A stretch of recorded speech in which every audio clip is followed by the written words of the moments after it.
Hey everybody, welcome to another edition of Tech Talk with me, R&D Lee. Today we have a very exciting new product called the Rockstar Pro 2. Been a lot of hype about these, so I thought it would be good to dive in deep to show you all the little details. First thing to note is I think they came out really good, just aesthetically speaking. Nice laser engraving, killer anodized, kind of sandblasted, like a matte anodized finish in the black and then the charcoal for the larger one. So overall, I think they're looking on point for sure. But the main thing, of course, is not how they look, it's how they perform. So I wanted to dive into a few details, and to do that, I want to just kind of break down the geometry, because ultimately that's kind of what it's all about. So the first thing to really note is that there are actually two sizes, okay? So in the past, there was only one size of the Rockstar Pros. Now, we've done two sizes for a couple reasons. The main one is to get, this is like the standard size, fits the 8-inch and the smaller tires, 7-inch, 6-inch. But we wanted to offer one that actually fit the 9-inch tires as well, okay? So we've done like a standard and an XL, all right? So the XL actually fits all the sizes of tires. So not only does it fit the 9 inches like you see here, it also fits the 8-inch ones and down all the way down, just like the 5-star used to with the double lip, okay? So this one, it's heftier, it's heavier. We didn't want to kind of do that just with like the one size fits all type of thing. This thing does what it needs to do, but it does add a little bit of weight, so we wanted to make sure we offered kind of a standard version that was more focused on, where most people are, is with the 8-inch, 7-inch, 6-inch types of tires. So that's the first thing, is just the two different sizes. The next thing is actually the width. We had a lot of requests from people on the previous ones. We had this is our old original Rockstar, which had a really narrow width. So the contact patch on the tire was actually pretty narrow. So what we've done is, even on the, it's kind of hard to see in this shot here, but we'll show a couple, other kind of close-up shots kind of on their side to show exactly how much width we've added. But on the standard one, we've added a few millimeters of width, and on the XL version, we've added actually quite a bit. So nice kind of wide, really wide contact patch, whether or not you're going with the 8-inch tires or with the 9-inch tires. So that was one request that we wanted to kind of tick off for sure, is that extra width. The next kind of obvious one is the fact that this is the first time that we've done a side set bearing. Okay, so normally the bearings are actually kind of in the same plane as the rim, so they're kind of all centered. If you think of skate wheels, it's called just a center set bearing.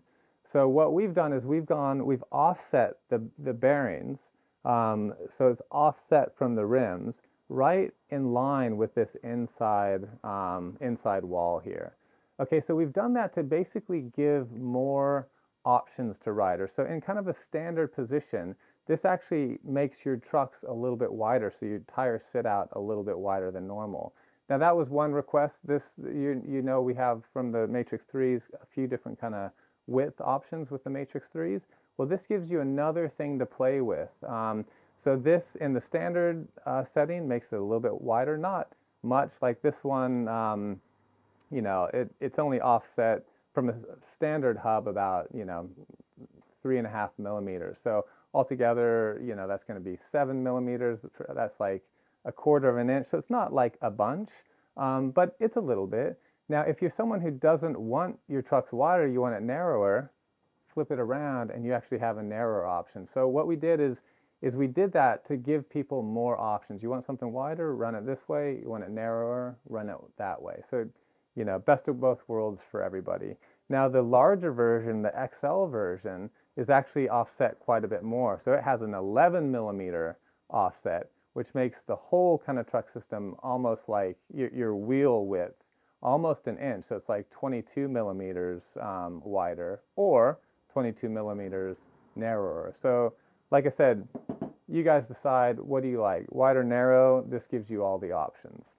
Okay, so the next thing on the list that I want to cover is, well, actually one thing with that, even though these are wider and we talked about the width and the bearings are offset, the bearing to bearing distance, when we spec our bearing to bearing distance, it's from the outside of one bearing to the outside of another bearing.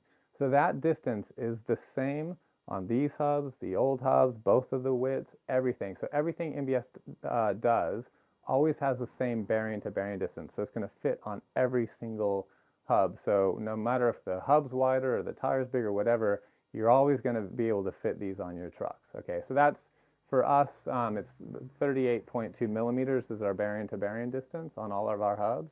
So it's roughly just slightly over an inch and a half. So that's important to note. You don't have to worry about compatibility on these things. So the next kind of advantage we have that we've baked in with the geometry is we've done some flat spots, okay, on the inside of the rim. And it's one, it kind of gives kind of a cool aesthetic, these kind of like facets in there. But the real reason, we don't do anything usually purely for aesthetic reasons. The actual function of that is that those fit some balance weights. So this is some feedback that came from the electric guys. They go super duper fast, and they want their system to be really, really like well balanced and tuned like a car. It's kind of like getting more into like, you know, serious automotive types of stuff. So they want to be able to, or you guys want to be able to balance your rims. Now, in the past on the Rockstar ones, I've been doing a lot of testing on this stuff, and you can use balance weights, but they actually don't stick because the inside surface, you can imagine, is curved, and there's nowhere to really stick it that will get good adhesion.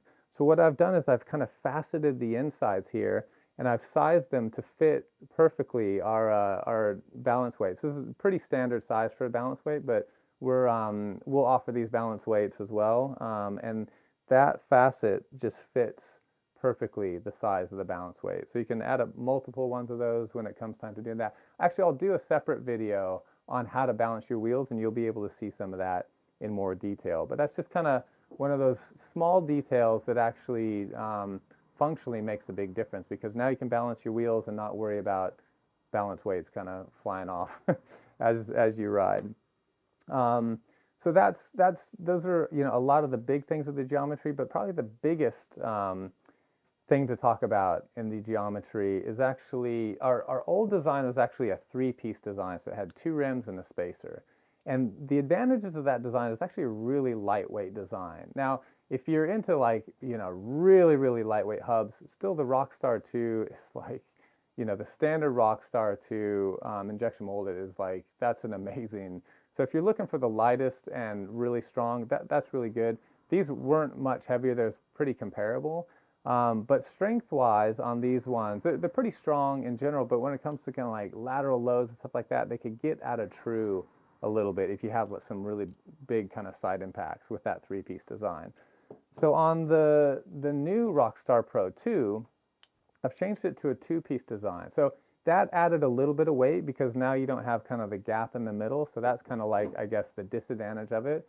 But the advantage is that it is so much more precise, spins so much truer, and is so much stronger. Because what happens is when you have a big lateral load, so it's not a big deal if you're just kind of like carving around, they're going to stay true. But as soon as you have a crash or you hit a curb, or, you know, if you're doing freestyle, you know, you have a stack, what happens when you have a lateral load is it wants to push it, and these two surfaces slide on each other. Okay, so that's what used to happen on these guys, and it had a lip on there, but the middle spacer could distort.